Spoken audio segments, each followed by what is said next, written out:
Tengo los ojos puestos en el Señor, porque Él saca mis pies de la red. Mírame, oh Dios, y ten piedad de mí, que estoy solo y afligido.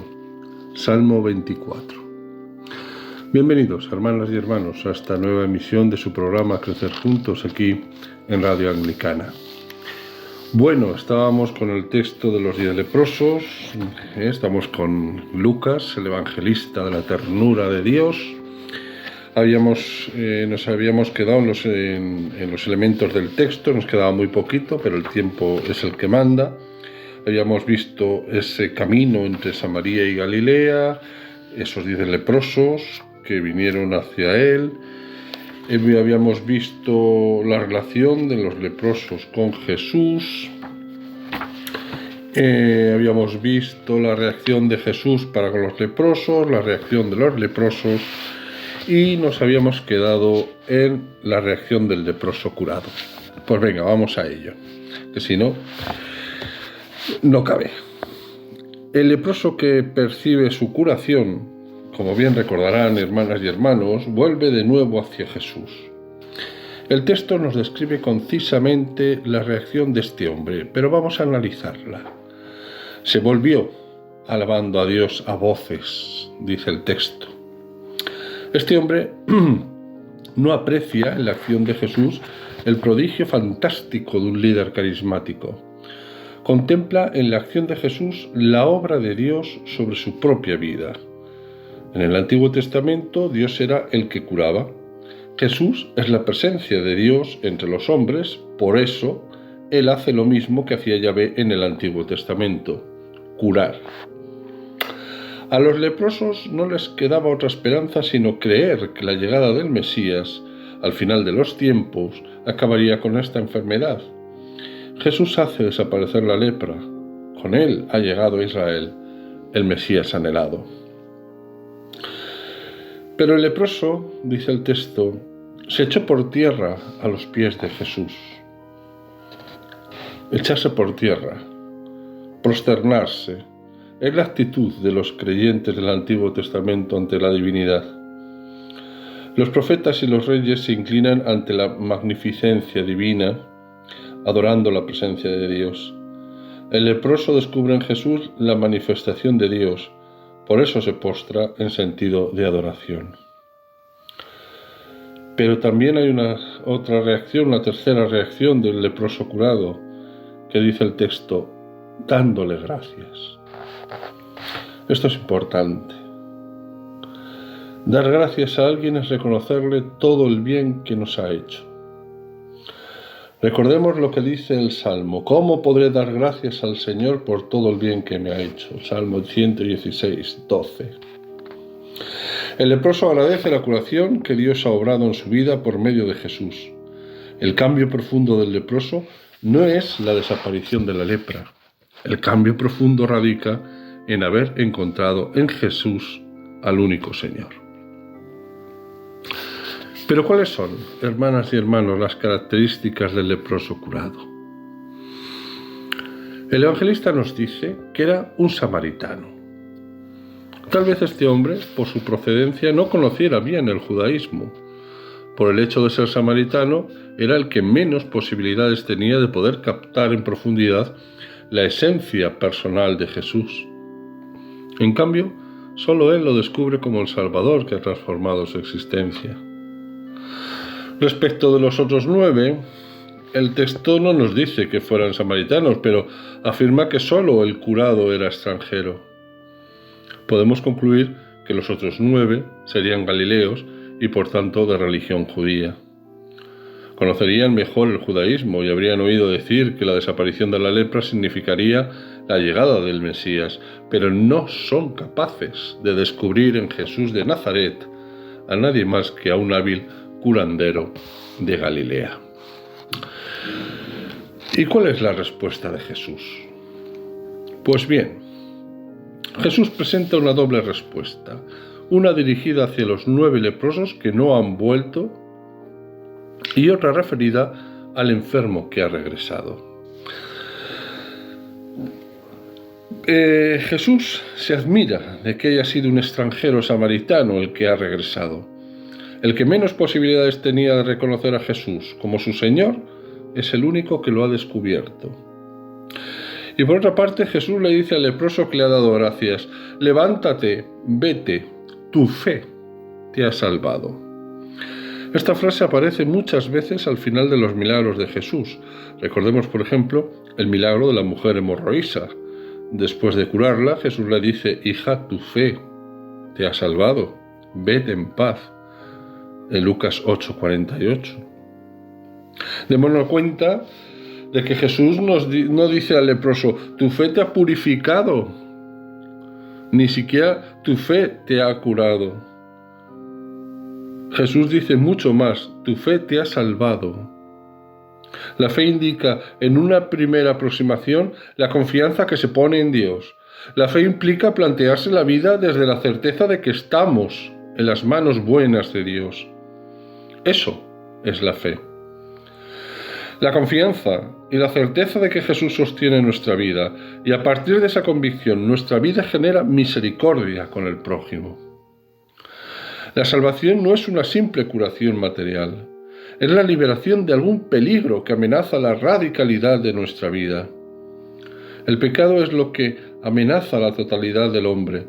La salvación de Jesús nos libera del pecado, de aquello que nos impide descubrir y creer en la certeza del reino de Dios.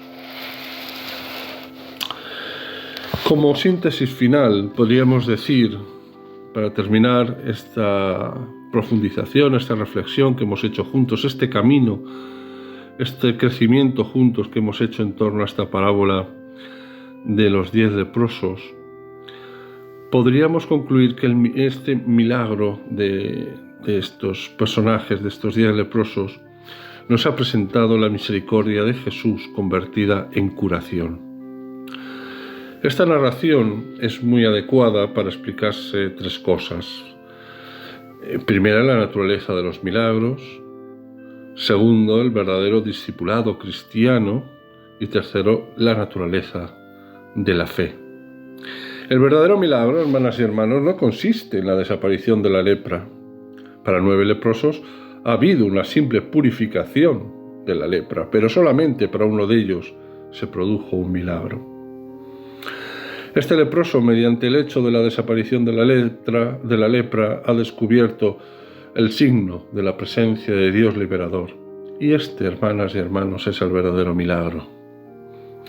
El núcleo de la vida cristiana estriba en el encuentro personal con Jesús. Durante la pasión, que estos días, este tiempo de Cuaresma, pues recordamos de manera especial, durante la pasión Pilato preguntó a Jesús: ¿qué es la verdad? Juan 18:38. Jesús no responde a esta pregunta porque la verdad cristiana no es un qué, es un quién. Jesús es ese alguien, es el camino, la verdad y la vida, como vemos en Juan 14:6. A veces los cristianos consideramos a Jesús como un buen maestro o un excelente líder, o lo admiramos por su doctrina. El cristiano no es el seguidor de ninguna doctrina, ni de ningún libro, ni de ningún qué. Los cristianos seguimos a alguien vivo entre nosotros. Si nos falta el encuentro personal con Jesús, habremos conocido una excelente moral, pero nos faltará lo más esencial: la amistad íntima con el Dios que nos ama. La fe, hermanas y hermanos, es la capacidad de contemplar nuestra vida y el devenir del mundo con los ojos de Dios. Para un creyente, cualquier cosa que le sucede en la vida es un milagro, un signo de la presencia cercana de Dios. Acostumbrémonos, hermanas y hermanos, acostumbrémonos a ver nuestra vida desde la mirada tierna de Dios y desde la certeza de estar en sus manos. Entre los cristianos, esta ha de ser la única visión de la vida, la lectura creyente de la realidad. Es aquel término que ha quedado tan manoseado quizá, ¿verdad?, de leer los signos de los tiempos. Leer los signos de los tiempos no es otra cosa que leer nuestra existencia diaria, cotidiana, ordinaria, a la luz de la palabra de Dios. Esas decisiones que tenemos que tomar de vez en cuando, o más de lo que creemos, tomarlas desde la palabra, desde esa relación diaria que tenemos con Dios desde su palabra. Ese diálogo, como diría Teresa de Ávila, ese momento en el que nos encontramos con aquel que nos ama. Eso es la lectura creyente de la realidad. Y esto es lo que nos ha enseñado esta parábola de los 10 leprosos que hemos visto en Lucas 17, 11 y 19. Pues bien, les había pedido que, realmente estamos casi ya fuera de tiempo, pero vamos a intentar dar unas pinceladas a la parábola del buen samaritano, que es con la que comenzaremos, porque la pregunta que nos va a acompañar es: ¿dónde puedo encontrarme con el Dios de la misericordia? Es decir, ¿dónde lo buscamos? ¿Dónde lo anhelamos? ¿Nos dejamos sorprender por Dios? La parábola del buen samaritano, que la encontramos en Lucas 10, 25, 37, como ya les había comentado,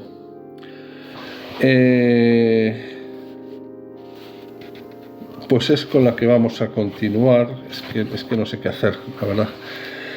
Pero bueno, vamos a intentar dar unas pequeñas pinceladas de introducción, porque cuando comenzamos con esta serie de programas sobre el Evangelio de Lucas, ya les comenté que este era el Evangelio, con ese título que le dimos, el evangelista de la ternura de Dios. Este es el Evangelio de la misericordia de Dios. Jesús era el Salvador de todos y nos salvaba no desde el poder o desde la ternura, sino desde la misericordia. Después fuimos viendo dos situaciones en las que Jesús salvaba a alguien mediante esa misericordia, que recordarán bien la narración de Zaqueo, 19:1-10, el amor de Jesús, que se convertía en perdón, el que acabamos de ver, la curación milagrosa de los 10 leprosos, donde la misericordia de Jesús se manifestaba en curación y salvación. Y lo que nos tiene que quedar claro es que Jesús siempre salva desde la misericordia, pero ¿dónde podemos encontrar a este Jesús? Existen en el Evangelio de Lucas dos narraciones que nos explican los lugares en los que de una manera más genuina podemos encontrarnos personalmente con el Señor de la misericordia y de la ternura. Y es la que vamos a ver a partir del programa que viene, si Dios quiere, que es la parábola del buen samaritano, Lucas 10, 25, 37, donde nos indica que nos encontramos con Jesús cada vez que nos acercamos al dolor de los hermanos. Y luego la narración de los discípulos de Emaús, en el capítulo 24, 13, 35, que nos descubre la presencia del Señor cuando celebramos la fracción del pan. Analizaremos en ese momento, en el programa siguiente, la parábola del buen samaritano, y dejaremos para más adelante, les prometo que la veremos, la historia preciosa de los discípulos de Emaús. Y lo dejamos aquí. Ya nos meteremos en la situación de la perícopa, en el conjunto del Evangelio, si Dios quiere, en el programa que viene. Se despide de ustedes el presbítero Francisco Javier Izquierdo, de la Comunidad Apostólica Fronteras Abiertas, que peregrina en Zaragoza, en España, y les pido que una vez más se unan conmigo en esta oración. Señor Padre de misericordia y origen de todo bien, que aceptas el ayuno, la oración y la limosna como remedio de nuestros pecados. Mira con amor a tu pueblo penitente y restaura con tu misericordia a los que estamos hundidos bajo el peso de las culpas. Por Jesucristo nuestro Señor. Amén. Pues bien, hermanas y hermanos, solo me queda convocarles a la próxima emisión de su programa, Crecer Juntos, aquí en Radio Anglicana. Y no olviden que todo es gracia.